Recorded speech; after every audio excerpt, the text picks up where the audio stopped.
اس کو پڑھنے کی منت مان لیں, نیت بھی کر لیں. اب نیت اور منت میں فرق یہ ہوتا ہے کہ منت جب آپ مان لیتے ہیں تو وہ اس کو پورا کرنا پھر آپ پر واجب ہو جاتا ہے, پھر آپ نے اس کو ہر حال میں پورا کرنا جو آپ نے منت مانی ہے. اور نیت کا یہ ہوتا ہے کہ آپ نے کوئی بھی مقصد آپ کے ذہن میں تھا تو آپ نے یہ نیت کر لی کہ یا اللہ پاک میں اتنا درود پاک پڑھا کروں گا, تو میری یہ نیت ہے کہ میں اتنا روزانہ درود پاک پڑھوں گا تو میرا یہ کام ہو جائے. آپ ساتھ ساتھ درود پاک کو پڑھتے رہتے ہیں نیت کے ساتھ کہ آپ نے نیت کر لی کہ میں نے اتنا درود پاک پڑھنا ہے اور اللہ کرے اس درود پاک کے صدقے میرا فلاں کام ہو جائے. لیکن جب منت مان لی تو پھر اس کو پورا کرنا لازم ہو جاتا ہے. تو پھر ہم اتنی ہی کیوں نہ منت مان لیں جتنا ہم آسانی کے ساتھ اس کو پورا کر سکیں. تو آپ اتنی منت مان لیں درود ابراہیمی کی اپنے جائز مقصد کو ذہن میں رکھتے ہوئے, اور پھر اس کے بعد آپ نے جتنا درود پاک پڑھا ہوا ہوگا دن میں, اللہ کرے آپ کا وہ کامیاب آپ ہو جاتے ہیں, اپنے اس کام میں کامیاب ہو جاتے ہیں, تو پھر آپ نے ظاہرہ اس منت کو پورا تو کرنا ہے. تو پھر دن میں آپ نے جتنا پڑھا درود پاک اس کو پھر آپ نے عشاء کی نماز کے بعد 2 رکعت نماز حاجت کے مطلب نفل کے آپ نے پڑھ کے, تو وہ جو درود پاک آپ نے دن میں پڑھا ہوا ہوگا وہ آپ نے بارگاہ رسالت میں ہدیہ کر دینا ہے, بطور تحفہ پیش کر دینا ہے.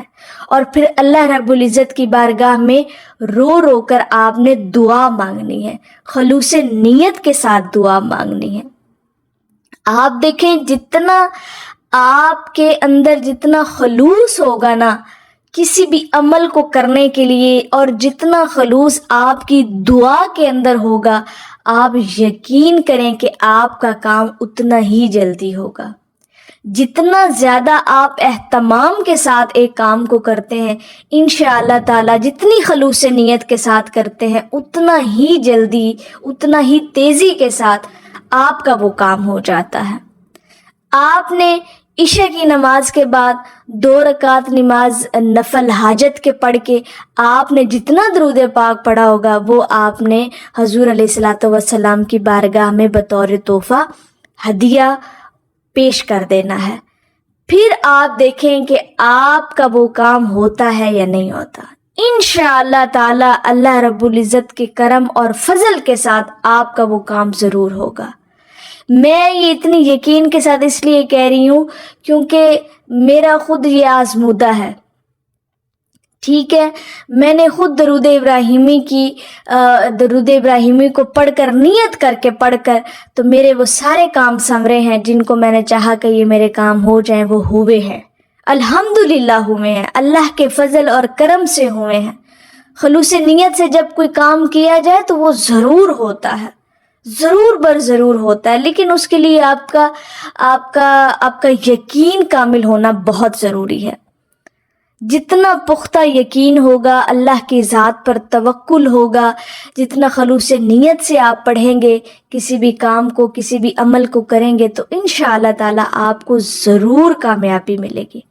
آپ اس طرح سے درود ابراہیمی کی منت مان کر اس کو پڑھنا نیت کرتے ہیں تو اس کو پڑھنا شروع کر دیں, منت مانتے ہیں تو کام کے ہونے کے بعد اس منت کو خلوص نیت کے ساتھ پورا کر دیں.